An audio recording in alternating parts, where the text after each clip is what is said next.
दोस्तों नमस्कार, स्वागत है आपका बड़ी खबर बड़े खुलासे में। दोस्तों इन दिनों वक्फ बोर्ड की चारों तरफ चर्चा है और वक्फ बोर्ड बिल संसद के दोनों सदनों से पास हो चुका है और अब राष्ट्रपति जी के हस्ताक्षर के बाद तुरंत ही यह पूरे देश में लागू हो जाएगा। अब जब वक्फ की अवैध संपत्तियां हैं, यानी जो वक्फ बोर्ड ने अवैध कब्जे किए हुए हैं, उनको छुड़ाया जाएगा। केंद्र का कानून बनने के बाद सभी राज्यों को यह नोटिफिकेशन चला जाएगा कि अब आपको आजादी है कि आपके जिले का कलेक्टर यानी जिलाधीश वो अब इस मामले में निर्णय कर सकता है। जो भी विवाद हो, जो अवैध कब्जे हैं, उनको छुड़ाने के लिए अब उसको पावर दे दी गई है, उसको अधिकार दे दिया गया है। और इस मामले में अभी तक जो ट्रिब्यूनल में मामले पेंडिंग थे, उन सब मामलों को अब डीएम देखेंगे। यानी अब इन पर जब सुनवाई होगी तो जो अवैध कब्जाधारी हैं उनको वो कब्जे खाली करने पड़ेंगे। ऑडिट के ऑर्डर भी दे दिए गए हैं, जिसके कारण ये पता लगेगा कि वक्फ बोर्ड में जो चेयरमैन बने हुए थे, जो अधिकारी बने हुए थे, उन्होंने किस तरह से अवैध संपत्तियां कमाई हैं, कितने पैसे वो किराए से कमा रहे थे, कितनी प्रॉपर्टियों को उन्होंने बेच दिया है। और इसी बात को जानकर कि अब आपकी अवैध संपत्ति की जांच होगी, अब आपके अवैध घोटालों की जांच होगी, अब आपका यह पता लगाया जाएगा कि वक्फ बोर्ड की जो एक्चुअल प्रॉपर्टियां हैं उनमें से कितनी को बेच खाया इन लोगों ने, जो अभी तक मौलाना मौलवी इस वक्फ बोर्ड के सदस्य बने हुए थे या चेयरमैन बने हुए थे। कई मुस्लिमों के बयान सामने आए हैं जिन्होंने खुलकर यह कहा है कि वक्फ बोर्ड के जो अधिकारी थे वो केवल अपना फायदा कर रहे थे। आज तक ना तो वक्फ बोर्ड ने कोई जनता के कल्याण के लिए, मुस्लिमों के कल्याण के लिए कोई काम किए चैरिटी के, ना स्कूल बनाए, ना कोई यूनिवर्सिटी बनाई, ना कोई अस्पताल बनाए, ना किसी विधवा की मदद की, ना किसी गरीब बच्ची का विवाह किया तो अपनी जेब को भरा। और इसी के बाद मौलाना मौलवियों को यह लग गया कि अब तो उनके साथ कोई नहीं खड़ा है, विपक्ष जो हल्ला गुल्ला कर रहा है अब वो भी कुछ नहीं कर सकता, क्योंकि देश में कानून बन चुका है। और इसीलिए अब उन्होंने केवल एक काम किया है, विपक्षी पार्टियों ने उन मुसलमानों को भड़काने का काम किया है। जो जैसा हमेशा हुआ है, सीएए के विरोध के समय में हमने देखा कि एक भी मुसलमान की देश में नागरिकता नहीं जानी थी, लेकिन कांग्रेस और विपक्षी पार्टियों ने मुसलमानों को भड़काया, सड़कों पे उतार दिया। आज फिर से एक बार वक्फ बोर्ड एक्ट के बहाने सड़कों पर देश में कई जगह मुसलमान उतरे, विरोध प्रदर्शन किया, उल्टी सीधी बयानबाजी की, यहां तक कि मोदी और अमित शाह को धमकी तक दे दी। पश्चिम बंगाल के अंदर घुसपैठियों की बड़ी संख्या है और वो प्रदर्शनों में शामिल हुए तो सीधा मारकाट की बात करने लगे। डायरेक्ट एक्शन डे की याद दिला रहे हैं कि साहब एक बार ऐसा हो गया था, फिर से ऐसा हो सकता है। माने बिल्कुल कत्लेआम की खुली धमकी दी जा रही है। विपक्षी पार्टी के नेता इस पूरी कोशिश में हैं कि देश के माहौल को कैसे खराब किया जाए।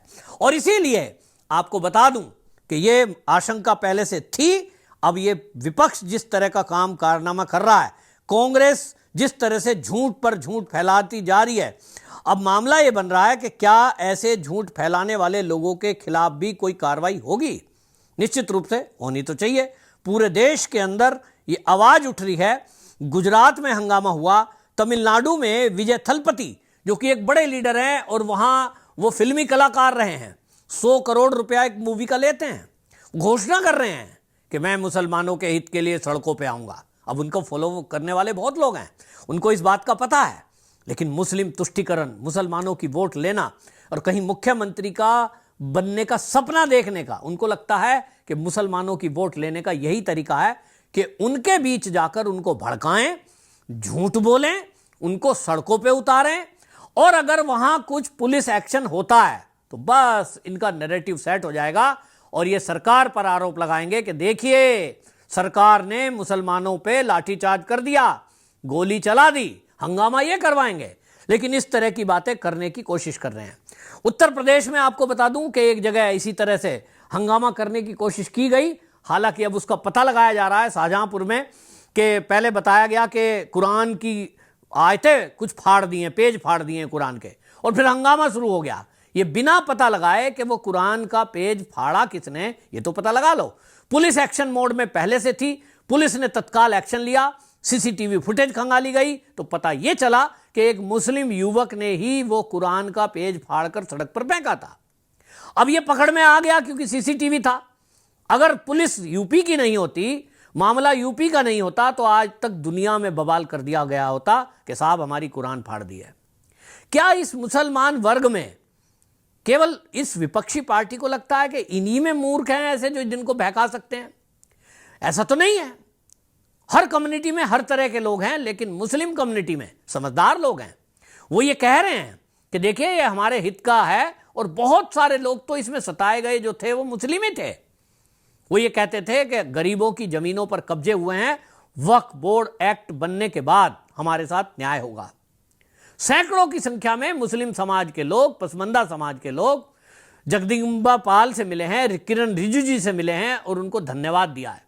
कई शहरों में मिठाई बांटने के दृश्य भी हमने देखे कि मुस्लिम समाज उतरकर सड़कों पर मोदी का धन्यवाद कर रहा है, मिठाइयां बांट रहा है। तो फिर सवाल यह है कि सड़कों पर उतार कर बवाल करने वाले ये कौन लोग हैं और ये कराने वाले कौन हैं? तो आपको बता दूं कि इस देश की जो विपक्षी पार्टियां हैं, चाहे वो टीएमसी हो, चाहे वो कांग्रेस हो, चाहे वो समाजवादी पार्टी हो, इनको ये लगता है कि मुस्लिम कम्युनिटी में ज्यादातर वो लोग हैं जिनकी धार्मिक भावनाओं को भड़काना आसान है। उनको धर्म के नाम पर सड़कों पे उतार देंगे, उनसे बवाल कराएंगे, और फिर जब उनमें कुछ भी गड़बड़ हो जाएगी तो हम अपना वोट बैंक पॉलिटिक्स करेंगे और उनको भड़काकर सत्ता तक पहुंच जाएंगे। इस बात को देश के मुसलमानों को समझना होगा कि देश की आजादी को आज 77 साल हो गए। जिस भी पार्टी का वो सपोर्ट कर रहे हैं, चाहे वो कांग्रेस हो, चाहे वो समाजवादी पार्टी हो, चाहे वो वामपंथी दल रहे हो, फिर चाहे वो टीएमसी हो, आखिरकार उनके लिए उस पार्टी ने सिवा दंगा फसाद कराने के किया क्या है कि आप सड़कों पे उतरो, हम आपके साथ हैं, हम इसकी लड़ाई लड़ेंगे। यानी लेना देना कुछ है नहीं, कानून पढ़ा नहीं, और कानून में ना तो मस्जिद छीनने की बात है, ना मदरसा छीनने की बात है, ना मुसलमानों की वो जमीन ली जाएगी जो उनकी खुद की दान दी हुई है। केवल अवैध संपत्तियां ली जाएंगी जो अवैध कब्जे हैं। लेकिन लोगों को झूठ बोला जाता है, और वो लोग जो सामने बैठे होते हैं वो भी एक जुर्रत नहीं करते कि कम से कम उस कानून को पढ़ तो लें। पश्चिम बंगाल की बात करें तो वहां तो ममता दीदी ने खुलकर बोल दिया है कि हम तो इस कानून को मानेंगे नहीं, जो संसद में पास हुआ है वो तो असंवैधानिक है। उनके सांसद बोल रहे हैं, तो वहां हौसला और बढ़ा हुआ है, तो लोग आगे बढ़ करके हेट स्पीच दे रहे हैं। सुनिए पश्चिम बंगाल में क्या कहा, जिसमें घुसपैठिए बड़ी संख्या में शामिल थे, और वो सीधा मोदी अमित शाह को धमकी दे रहे हैं। देखिए, सबसे पहले बोलेंगे ये है, आज जो प्रोटेस्ट हो रहा है 7 पॉइंट में, ये प्रोटेस्ट हम AIMIM वेस्ट बंगाल से है, और हम परसों दिल्ली पार्लियामेंट के सामने था। वहाँ पर कुछ लोग देखे हैं इस बिल के समर्थन में लड्डू बांट रहे हैं, और हम देखे हैं मुस्लिम पासवान लॉ बोर्ड की मीटिंग अटेंड करना था, मुझे अटेंड भी किए, दिल्ली के पार्लियामेंट के बगल में है। उस मीटिंग में जो डिसीजन लिया गया है, क्योंकि 2 तारीख को तो बिल रात में पास हुआ, आज 10 बजे हम लोग जो मीटिंग में था, तो उस टाइम पासवान लॉ बोर्ड ने कहा है कि जब तक इस बिल अगर पास हो जाते तो हम लोग इसके लिए सड़क से लेके पूरा भारत में सड़क से लेके सुप्रीम कोर्ट तक लड़ेंगे, जब तक ये बिल वापस ना हो, किसान बिल के।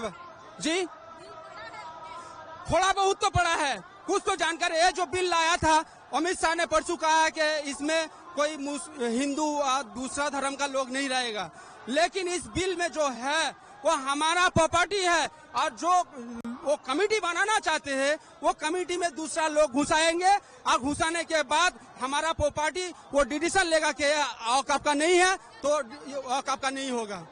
ये तब तक चलेगा जब तक यहाँ पर वापस वॉकअप बिल वापस नहीं होगा, तब तक चलेगा। और एक बात सुनिए, जब अगर हमने पार्लियामेंट के सामने 2 तारीख को सुबह में देखे हैं कि वहाँ पर बीजेपी के पैसा लेके अमित शाह और मोदी के पैसा लेके कुछ लोग लड्डू खा रहे हैं, टोपी पहन के, बोरखा पहन के।